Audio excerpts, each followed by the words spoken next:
乡亲啊，继续来看立法院今仔日是来审国定假日法，立委是加码话讲要休权，其中时代力量的党团来提案，要来休4月初7言论自由日、4月22世界地球日、9月28教师节等等等等。若搁加上原本的国定假日，安尼这发现一个通过，一年当会当休到19天。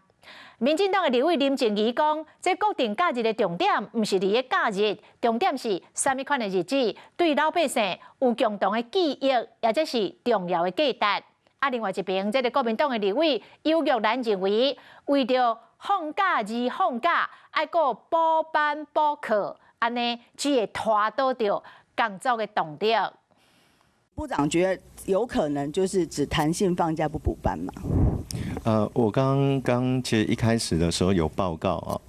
啊，我们要从全年度的放假数来看，好，也就是115天到116天，那这个其实也是大院所做成的附带决议。年假到底爱安怎休，和大家拢伫咧讨论。立法院内政委员会今仔日审查国定假日法草案，来自基盟的国民党立委陈强珍主张823炮战纪念日爱休1天，民进党立委林静怡共款提出爱增加关注民节等等3天假期。事实上，国定假日的重点不在假日，而是什么样的日子对于我们的国家的国民是共同记忆，或者是重要价值。我认为台湾因为经历过殖民政治，所以殖民历程里面的终战纪念日对台湾人非常重要等等。我希望能够有好的讨论。时代力量党团是提出爱休4月初7言论自由日、22号世界地球日、改严纪念日、关注民族正名6天，佮加上本正在天的国定假日、劳动节、军人节，一年得休到19天。